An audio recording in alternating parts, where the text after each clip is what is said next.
নমস্কার প্রিয় দর্শক বন্ধু, আজকে নতুন পর্বে তোমাদের সবাইকে স্বাগত জানাই। গ্রীষ্মকালে প্রচুর পাকা আম পাওয়া যাচ্ছে এবার। এত মিষ্টি আমগুলো যে বলে বোঝানো যাবে না। আর এই মিষ্টি আমের যদি দই বসানো যায় তাহলে তো কথাই নেই। 365 দিন টক দই তো বসিয়ে থাকে।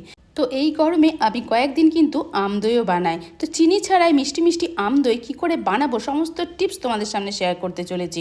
আম দই বসানোর সময় অনেকের কাছেই হয় যে এটা জল কেটে যায় বা দলা দলা পেকে যায় বা চাপচাপ হয়ে জমে না। এরকম নরম মোলায়েম মিষ্টি মিষ্টি চাপচাপ আম দই কী করে পাতবো সমস্ত টিপস তোমাদের সামনে শেয়ার করতে চলেছি।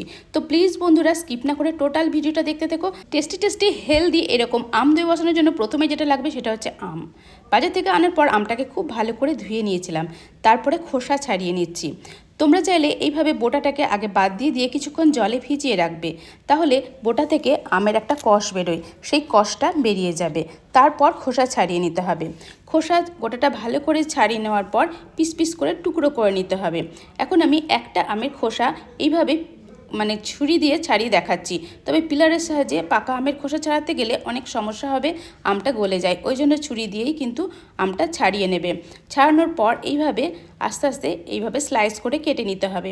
তো কেটে নিয়ে আমি এটাকে ছোটো ছোটো টুকরো করে নেব। এটাকে আমি পেস্ট করে নেব। তার জন্য ছোটো ছোটো টুকরো করে নিলে পেস্ট করতে সুবিধা হয়, কারণ আমেতে যে আঁশগুলো থাকে সেইগুলো তাহলে খুব ভালো পেস্ট হয়ে যায়। তো এইভাবে আমি দুই সাইড থেকে আমের দুটো সাইড এইভাবে কেটে নিয়ে ছোটো ছোটো টুকরো করে নিচ্ছি। তো এইভাবে তোমরা টুকরো করতে পারো। যদি এভাবে না টুকরো করতে পারো তো আর একটা প্রসেসও তোমাদের সামনে শেয়ার করব। তো তারপরে আটির পাশেও কিন্তু অনেকটা আম থাকে। আটির পাশের আমগুলোকে আস্তে আস্তে এইভাবে আমি ছোটো ছোটো করে টুকরো করে নিয়ে নিলাম। তো এইভাবে আস্তে আস্তে পাকা আমটাকে খুব ভালো করে এইভাবে পুরোটা আমটা নিয়ে নিলাম। আটিটা আমি দেবো না মেয়েতে, এটা আটিটা রেখে দেবো। এবারে দেখো আর একটা প্রসেসও তোমাদের সামনে দেখাচ্ছি। বোটাটা প্রথমে কেটে বাদ দিয়ে এটাকে কিন্তু জলে ডুবিয়ে রাখবে কিছুক্ষণ, তাহলে আঠার কষটা চলে যাবে। তারপরে তোমরা এই সাইড থেকে এইভাবে এই রকমভাবে, ঠিক আছে, পুরো মাঝখান থেকে দিলে কিন্তু আঁটিতে গিয়ে ছুরিটা পড়বে, সেজন্য একটু এই সাইড থেকে এইভাবে খোসা শুদ্ধ কেটে নেওয়া হলো। যারা খোসা ছাড়াতে পারবে না তারা এই প্রসেসটা অ্যাপ্লাই করতে পারো।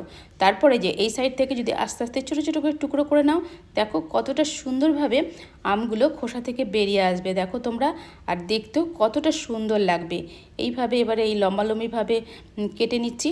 এইভাবে কাট করে নিলে ছোট ছোট চারকোনার টুকরো টুকরো আমটা হয়ে যাবে। এইভাবে আস্তে করে প্রেস করলেই দেখো কত সুন্দর চারকোনা চারকোনা একদম আমের টুকরোটা হয়ে গেল।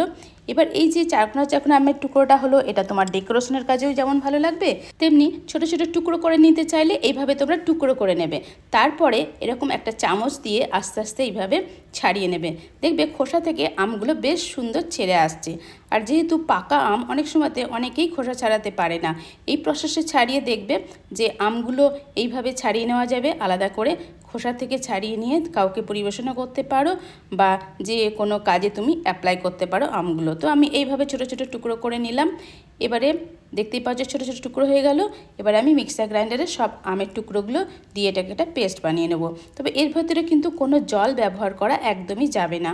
এই যে আমের টুকরোগুলো দেখলে তো খুবই রসালো, এর ভেতরেই প্রচুর জল আছে। তো এটাকেই আমি এখন মিক্সার গ্রাইন্ডারে পেস্ট করে নিয়েছি।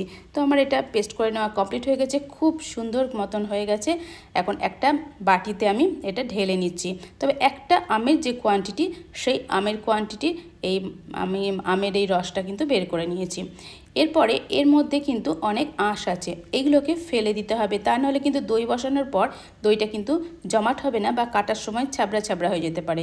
তো ওই জন্য একটা আমি পাত্র নিয়ে নিয়েছি, তার উপর একটা আমি ছাঁকনি নিয়ে নিলাম। ছাঁকনির মধ্যে এবার এই আমের পাল্পটাকে ঢেলে দিচ্ছি। এবারে আস্তে আস্তে নেড়ে চেড়ে এটাকে খুব ভালো করে ছেঁকে নেব। তো এই ঘন পাল্পটাই কিন্তু তোমাদের নিয়ে নিতে হবে। তো এইভাবে আস্তে আস্তে এইভাবে মাড়িটাকে আমি আলাদা করে নিচ্ছি, আর যে আঁশগুলো থাকবে সেগুলো চলে যাবে। তো দেখতে পাচ্ছ বন্ধুরা, এইভাবে করে নিলে পরে খুব সহজ হয়ে যায় কাজটা। কিন্তু এই আমটাই কিন্তু সেরকম আঁশ ছিল না, এই যে অল্প একটু ছিল, তো এইটুকুনি থাকলেও অসুবিধা হতো। তো সেটা এবার ফেলে দিলাম। আর টোটাল যে আমের মাড়িটা বা পাল্পটা সেটা কিন্তু পেয়ে গেছি। এই টোটাল এই যে মাড়িটা রয়েছে এটা কিন্তু আমেরই রস আছে, একটু কিন্তু জল ব্যবহার করিনি। এই যে পাতলা লিকুইড টাইপের আছে, এবার এটাকে একটু ঘন করে নিতে হবে। সেটা আমরা কি করে ঘন করব না, এবার চলে যাচ্ছি, গ্যাস অন করে দিয়েছি, গ্যাসের ওপর একটা কড়াই বসিয়ে দিলাম। কড়াইয়ের মধ্যে এই যে আমের যে পাল্পটা এটা দিয়ে একটু নেড়ে চেড়ে নেব, তাহলে কিন্তু ঘন হয়ে যাবে। বন্ধুরা আমি আগেই বলেছি এতে 1 ফোঁটা চিনি দেবো না, এটা একটা হেলদি দই বানাচ্ছি আমি, তার জন্য আমি এখানে দিয়ে দিচ্ছি মিছরি। অল্প 1 চামচ পরিমাণে মিছরি ছোটো ছোটো টুকরো করে রেখেছিলাম, সেইটা দিয়ে দিলাম আমের ভেতরেই। এটা দুধের মধ্যেও দিতে পারতাম, কিন্তু আমি আমের মধ্যে দিয়ে দিলাম, আমটাও একটু শুকিয়ে যাবে আর মিছরিগুলোও গলে যাবে। তো আস্তে আস্তে 2-4 বার নাড়তে নাড়তেই কিন্তু এই মিষ্টিগুলো গলে যাচ্ছে আর আমটাও কিন্তু একটু জলটা টেনে যাচ্ছে। দেখতেই পাচ্ছ আমের যে রসটা ছিল আস্তে আস্তে একটু টেনে যাচ্ছে। দেখো মিষ্টিগুলো দেখো এখন বেশ সুন্দর গলে গেছে। তো দুটো কাজই আমার একসাথেই হয়ে গেল। তো এবার আমের এই যে পাল্পটা রেডি হয়ে গেছে, আমি সরিয়ে রাখলাম। এবার একটা বাটি বসিয়ে দিলাম, আগে থেকে জাল করে রাখা দুধ আমি এখানে দিয়ে দিলাম 250 ml। এই দুধের মধ্যে কিন্তু আমি মিল্ক পাউডারও মিক্স করে ফুটিয়ে রেখেছি একটু ঘন করে, সেই দুধটা আমি এখন নিয়ে নিলাম। এবার আমি এটাকে হালকা একটু গরম করে নেব। তবে হ্যাঁ, বেশ ভালো করে আমি এটা ফুটিয়ে নিচ্ছি প্রথমে, কারণ ভালো করে ফুটিয়ে না নিলে এটা তো আমার ঠান্ডা হয়েছিল, সেই জন্য একটু ভালো করে ফুটিয়ে নিলাম। এবার আমি এদিকে বেশ কিছুটা পরিমাণে টক দই নিয়ে নিয়েছি। টক দইয়ের জলটা কিন্তু একদম ঝরানো, তারপরে এটাকে খুব ভালো করে নেড়ে নেড়ে একদম ক্রিমের টেক্সচার করে নিতে হবে। তবে এই টক দইয়ের পরিমাণটা কিন্তু একটু বেশি লাগবে। টক দই যে দইটা দেওয়া হয় আর এইরকম আম দই বানাতে গেলে তাতে কিন্তু দইটার পরিমাণটা অনেকটাই বেশি লাগে। এক্ষেত্রে এই যে হাতার মাপটা দেখছো, এরকম মোটামুটি 2 হাতা কিন্তু টক দই লাগবে।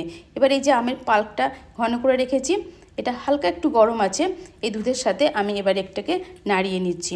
তো এইভাবে যতটা রয়েছে পাল্প, মোটামুটি 3 থেকে 3.5 চামচ মতন রয়েছে একটা আমের, তো সমস্তটাই আমি এই দুধের মধ্যে দিয়ে দিচ্ছি। দুধের মধ্যে দিয়ে মিক্সড করে নেব। তবে যে খুব আমের মতন কালার আসবে সেটা আসবে না, হালকা একটা ইয়েলিস্ট কালার আসে আম মিশে গেলে দুধের মধ্যে, কারণ দুধের রঙটা সাদা থাকে তো সেই কারণে। এবারে এই দইয়ের পরিমাণটা টোটালটাই আমি দিয়ে দিচ্ছি। তারপরেও বাটিতে দই লেগে আছে, সেই দইটাও কিন্তু আমি ভালো করে এই দুধটা দিয়ে একটু ভালো করে মিশিয়ে আমি আবার এইভাবে নেড়ে নেব, নিয়ে এই দইয়ের মধ্যেই দিয়ে দেবো। তো এইভাবে নেড়ে নিয়ে সমস্ত দইটাকে এর ভেতরে দিয়ে দিলাম। তবে বন্ধুরা এখানে একটা টিপস বলছি, কখনোই কিন্তু জল শুদ্ধ দই এখানে দেবে না, তাহলে পরে দইটা কিন্তু জমাট বা ঘন ঘন মোটেও হবে না। আর গরমটা কিন্তু অবশ্যই দেখে নেবে, এই গরমটা খুব বেশি হলে হবে না, আবার টক দইয়ের সময় যে গরমটা হয় তার থেকে একটু বেশি গরম হতে হবে, তা নাহলে কিন্তু এই দইটা তাড়াতাড়ি জমবে না। এবার এই দইটা কি করে বুঝবো যে এই মানে এটা কতটা গরম আছে, সেটা হচ্ছে একটা আঙুল ডুবিয়ে দেখবে যে গরমটা সহ্য করতে পারো, সেরকম ধরনের গরম থাকতে হবে। আমি সমস্ত পাত্রে এবার দইগুলো বসিয়ে দিচ্ছি, মাটির পাত্র দিয়েছি, স্টিলের বাটিতেও দিয়েছি তোমাদের সেটা দেখানোর জন্য। এবার দেখো এই রকম জায়গায় রান্নাঘরের এক কর্নারে আমি রেখে দিলাম।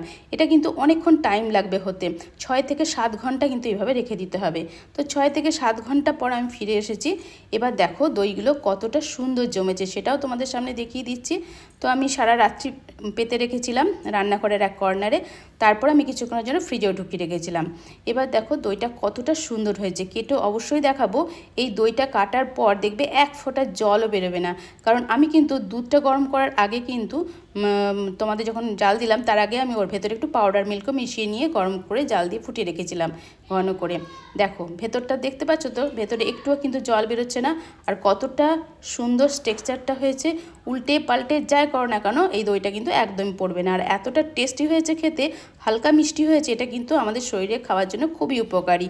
তো আশা করছি আজকের ভিডিওটা তোমাদের ভীষণ ভালো লাগবে। ভালো লাগলে অনেক অনেক শেয়ার করো, লাইক কমেন্ট করে আমার পাশেই থেকো। নতুন বন্ধুরা অবশ্যই চ্যানেলটাকে সাবস্ক্রাইব করে নোটিফিকেশন ডান করে আমার পাশেই থেকো। নেক্সট টাইম চলে আসবো আরও নিত্য নতুন ভিডিওর সাথে।